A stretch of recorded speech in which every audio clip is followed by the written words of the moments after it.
Bisakah manusia menciptakan sebuah planet? Kedengarannya seperti alur film fiksi ilmiah, tetapi secara teori, hal itu sepenuhnya mungkin. Jika kita ingin membangun sebuah planet yang bisa dihuni manusia dari nol, pertama-tama kita harus memahami bagaimana planet sebenarnya terbentuk. Sederhananya, planet berbatu seperti bumi terbentuk dari sisa-sisa material setelah kelahiran sebuah bintang. Awalnya hanya berupa partikel debu yang bahkan lebih tipis dari sehelai rambut. Lalu perlahan saling menempel menjadi bongkahan batu yang lebih besar.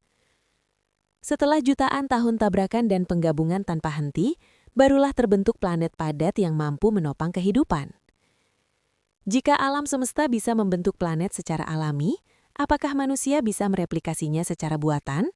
Jawabannya, secara teori bisa. Namun langkah pertama saja sudah sangat sulit. Untuk menciptakan planet yang bisa dihuni, ada beberapa syarat mutlak.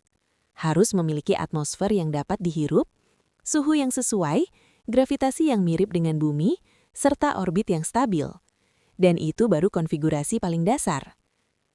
Masalah berikutnya yang lebih rumit adalah, dari mana bahan pembangunnya? Mungkin kamu berpikir sabuk asteroid adalah pasar bahan bangunan yang sudah tersedia. Namun kenyataannya cukup kejam. Massa bumi setara dengan gabungan sekitar 2.000 sabuk asteroid.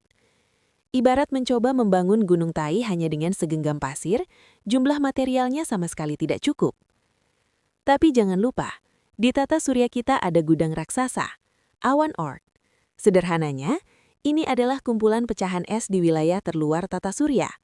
Secara teori, di sana tersimpan material dalam jumlah sangat besar, namun jaraknya sungguh mencengangkan. Voyager pertama yang melaju 17 km per detik telah terbang selama 41 tahun dan masih butuh sekitar 300 tahun untuk mencapai tepi awan Oort. Untuk benar-benar melintasinya bahkan diperlukan sekitar 30.000 tahun. Dalam skala antar bintang, kecepatan ini seperti siput merayap.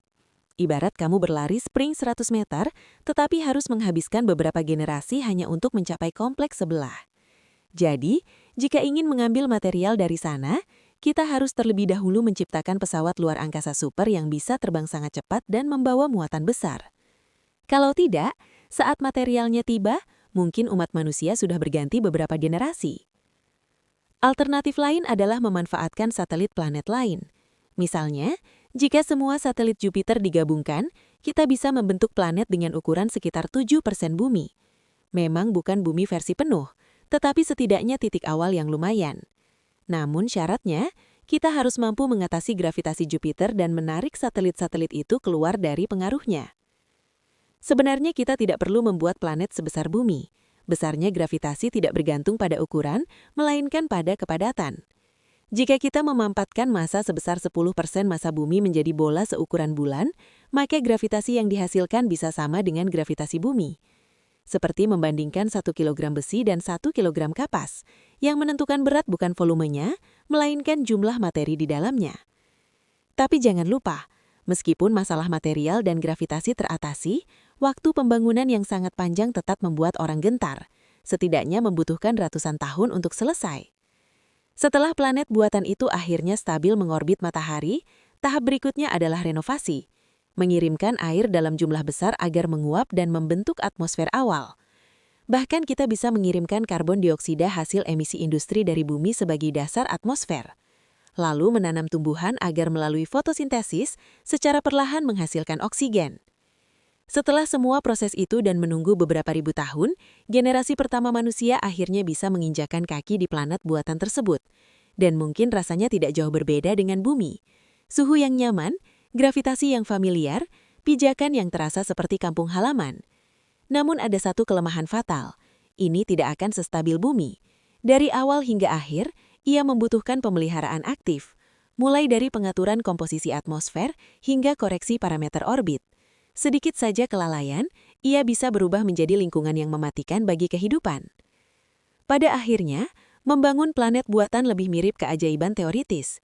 Kita memang memahami prinsip dasar pembentukan planet, tetapi masih banyak misteri kosmik, seperti kecepatan pendinginan inti buatan atau mekanisme pembentukan medan magnet, yang bisa membuat seluruh rencana gagal total. Melihat semua ini, mungkin kamu menyadari bahwa dibanding membangun planet dari nol, memodifikasi planet yang sudah ada seperti Mars jauh lebih realistis. Namun, siapa yang bisa memastikan bahwa angan-angan hari ini tidak akan menjadi praktik biasa di masa depan? Bagaimanapun juga, kemajuan peradaban manusia selalu lahir dari keberanian menembus batas kemustahilan.